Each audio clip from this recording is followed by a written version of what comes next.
कड़ी के अगले वक्ता है सावित्री कुर्रे मैडम, जो कि प्रदेश अध्यक्ष है बहुजन मुक्ति भारत मुक्ति मोर्चा महिला संघ की छत्तीसगढ़ से। मैं सावित्री कुर्रे मैडम से निवेदन करती हूं कि वो मंच पर आए और अपनी बात रखें।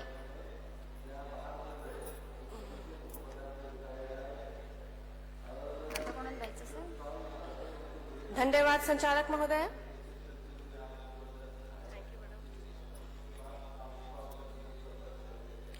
धन्यवाद संचालक महोदय, आपका बहुत बहुत धन्यवाद देना चाहूंगी। आपने मुझे मंच पर आमंत्रित किया इसके लिए। और हमारे राष्ट्रीय अध्यक्ष वामन मेश्राम साहब जी को भी मैं तहे दिल से धन्यवाद देना चाहूंगी कि उन्होंने हमें सम्मान पूर्वक इस मंच पर आमंत्रित किया, नाम दिया, मान दिया, सम्मान दिया। इसलिए मेश्राम साहब सर जी को बहुत बहुत धन्यवाद और आभार व्यक्त करती हूँ। और सभी कार्यकर्ताओं को भी और जितने भी श्रोतागण आए हुए हैं, आप सभी को इस मंच से स्वागत और अभिनंदन करती हूँ। मैं छत्तीसगढ़ से हूँ साथियों और सतनामी समाज से हूँ, इसलिए जय सतनाम, जय मूल निवासी। अपने प्रबोधन की शुरुआत करते हुए मैं महापुरुषों को नमन करती हूँ। साथियों, आज का विषय है गुरु घासीदास जी का सतनाम आंदोलन कोई भक्ति का आंदोलन नहीं, बल्कि मूल निवासी बहुजनों की मुक्ति का आंदोलन था। साथियों, भारत में जन्मे जितने भी संत हुए, फिर चाहे वो गुरु घासीदास जी हो, चाहे वो भीमा भोई हो, चाहे कोई भी संत क्यों ना हो, उनका आंदोलन ब्राह्मणवादियों के विरुद्ध, उनकी रीतियों के विरुद्ध था। इसलिए उनको परास्त करने के लिए ब्राह्मणों ने षड्यंत्र पूर्वक उनके आंदोलन को, जो कि मूल निवासियों की मुक्ति का आंदोलन था, उन्हें भक्ति का आंदोलन बना दिया गया। ठीक इसी तरह से गुरु घासीदास जी के साथ भी हुआ है। साथियों, अभी कुछ ही दिनों की घटना है जिसके बारे में मैं आपको जिक्र करना चाहूंगी। साथियों, गुरु घासीदास जी का जो जन्म स्थान है गिरौदपुरी, उसे एक धरोहर के रूप में सुरक्षित करके रखा गया है, जहां पूरे देश के लोग, यहां तक कि विदेश के लोग भी उनके इतिहास को जानने और समझने के लिए आते हैं। और उसी भूमि पर गुरु घासीदास जी के जो आंदोलन है, उनको पुनर्जीवित करने के लिए जिस नायक ने प्रयास किया, बाबा साहब भीमराव अंबेडकर ने, उनकी प्रतिमा पर वहां प्रतिबंध लगा दिया गया है।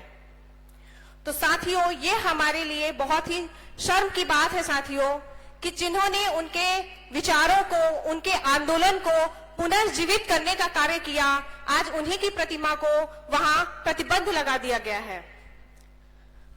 आपको मैं गुरु घासीदास जी के बारे में और बाबा साहब अंबेडकर जी के बारे में ये बात बताना चाहती हूं कि इन दोनों के बीच एक गहरा संबंध है साथियों, जिसे मैं इन दो घटनाओं के द्वारा जिक्र करना चाहूंगी।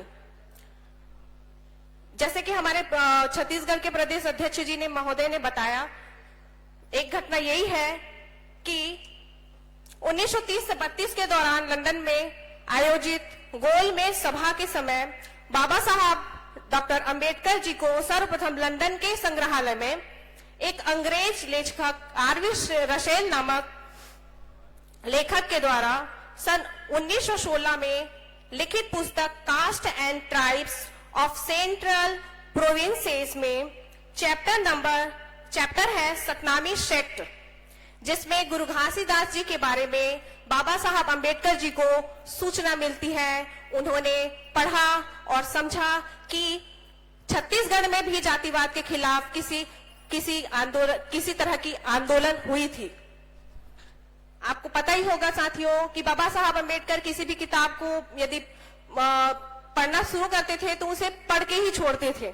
उन्हें किताबें पढ़ने का बहुत शौक था।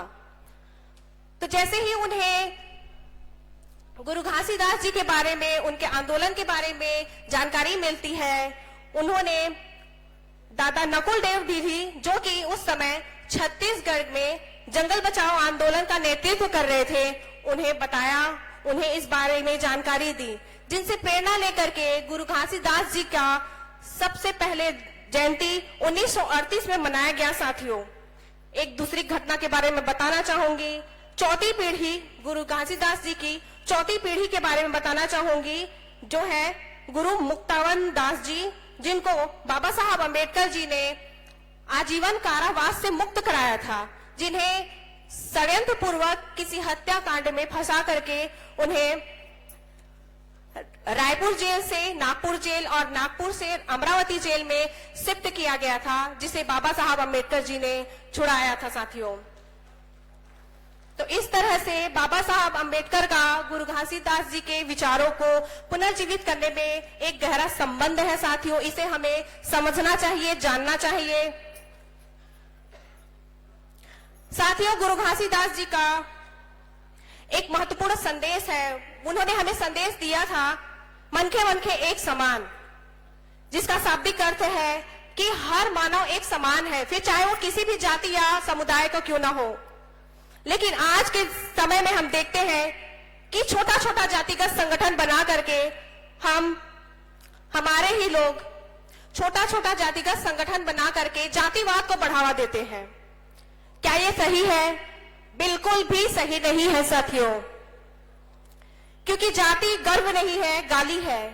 जाति समाज को तोड़ने का हथियार है साथियों। जाति गुलामी की पहचान है साथियों। इसीलिए हमें जाति से बाहर निकल करके, जाति से मुक्त हो करके समाज में कार्य करने की जरूरत है।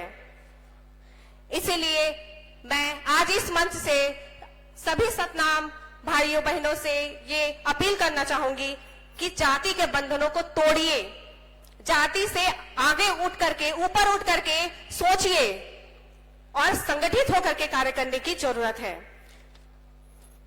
आज के समय में सतनाम आंदोलन पूरी तरह से ब्राह्मणवादियों का शिकार हो चुका है।